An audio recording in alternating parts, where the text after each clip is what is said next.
This is the video to show you how to do invoicing and collect payments on ServiceStar. One of the first things you want to do is to make sure your system is set up correctly. So let's do that to start with. What we want to do is we want to set up the system so that we have the price book items contained in the computer. Then the entry of it becomes very easy, and the quality of it is very high since it always repeats the same data sets. To do that, you go to your setup for the systems, and then you select fields, and basically what you want to do then is you want to check your list of tables over here for the one that says price categories. These are the categories in your price book. You would then write these categories down here, which I've already added diagnostics, relays, compressors, and refrigerant. Some just to show you how it works. If you wanted to add a new one, you would just click on the new and then add your new one in, or if you wanted to delete one, you would just click on the delete and delete it. So once you have those entered and you're satisfied, then the next thing you want to do basically is set up the price book items, and you go to the table for it and set it up. In this table, when you enter new data, you make sure you use the same category spelled exactly as you spelled it in the prior step, and then you enter into it what the unit price of it is and what the tax would be for that particular item in your area, and then a description of it, of how it would be displayed and printed out on the customer's invoice. Once that's done, you can enter new ones just like you did on the categories, and you can also delete like you did in the categories. Once that's done, then you basically close out the system, and the system will tell you you have to restart it, and I'm not going to restart it since we really didn't make any changes at this point in time. Now we want to go to a customer and show you how to do an invoice. Basically, you bring up the customer just as you always did, and in these cases I'm going to be using the same customers that we had before in here. So I'm going to start with Bill Smith. And in Bill Smith, I will come down and I'm going to go to the job selected, and in the one selected I would then click a new invoice. This would then link this invoice to the job. In this particular case, I've already set the invoice up, so I'm just going to go to invoices and pick up that same invoice right here. By clicking on it, I open it up, and I would then first of all check and make sure that all my billing data is correct. Is there a company involved into it? What's the date? Are very key words that you want to make sure you have your date entered into it. You want to make sure you have a cost center entered into it. And you want to make sure you have your city correct, and state and zip, of course, on there. These are all used in other features in the program, and so it's very important to do these correctly. Once you have this all done, then you go to the Note tab.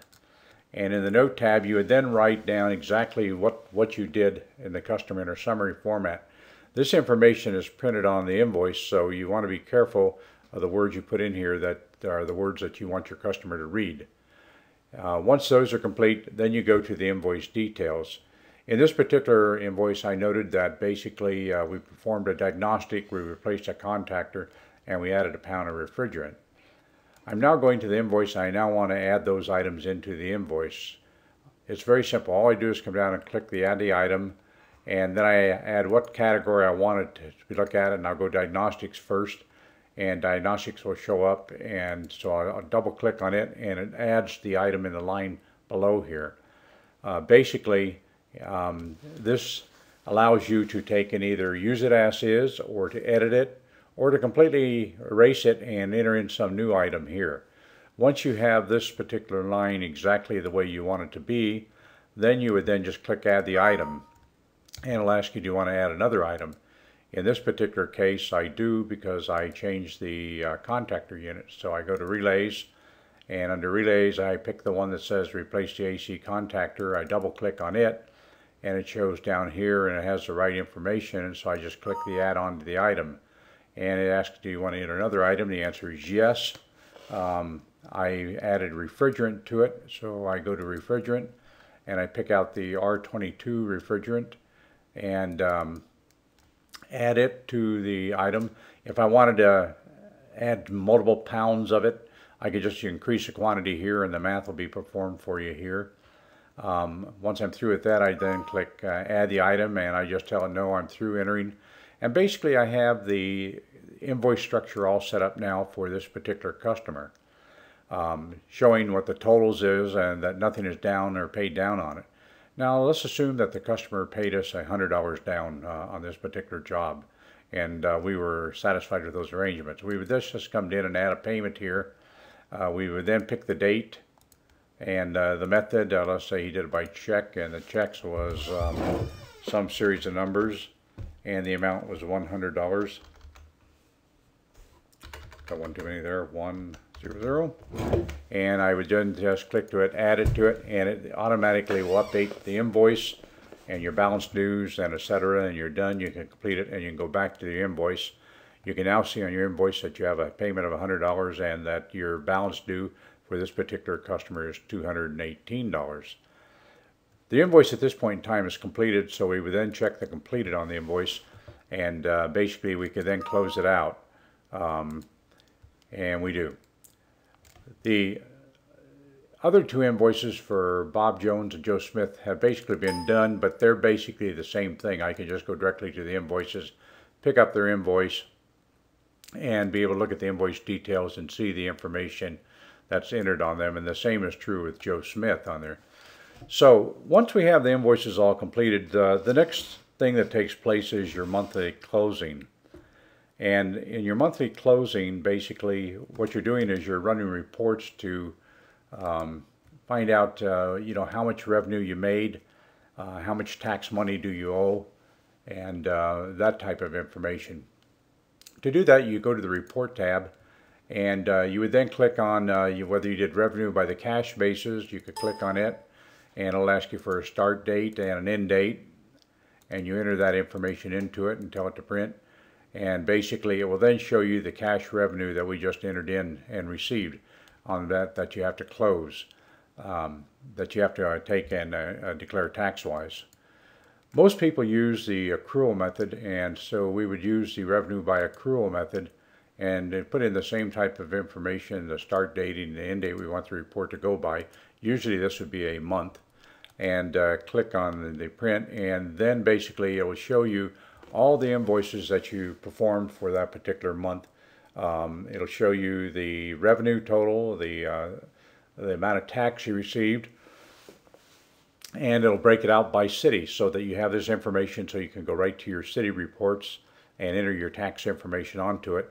Or if you look at the totality of it, it'll have on the bottom of it, it'll have your totals, and you can use this for your state report in there to enter it. You also can take this same information that you have on the bottom of it and enter that into your general ledger system as revenue, the revenue total for the month and the tax total for the month. And with those two items in there, you now have a adequate and a proper profit and loss statement that you can take and review your business by. And the advantage of doing it this way is that you have all your information available to you when you're working with the customer. You don't have to go to different systems to do that or hand it off to a different individual. It's all available, and everybody has access to it, so they can respond to the customer immediately, and ensuring a high quality aspect of your business. Anyway, once your reports are done, you close them out. And the last thing you do is you usually want to check and see who are people that owe you money, so that you can basically send them a reminder or send them a notice, whatever is necessary. To do that, all you have to do is look at the past due from everybody, and in there will be the 3 jobs that I just showed you. The report will take and print them out in numerical order, date-wise, so that you can see the aging of it very quickly and see which ones you want to start working and not working to handle your business with. Basically, you also can take a look at that by company, and if you're doing business with a company like American Home Shield, you could basically do the same thing, and there we really don't have anything entered by American Home Shield right now, so it doesn't show up on the particular report. But this would allow you to take a look at a particular company and the report of it. This basically completes what we wanted to show you in terms of the invoicing and payments of a customer. Again, thank you for taking the time to listen to this, and if you have any questions, please feel free to contact us.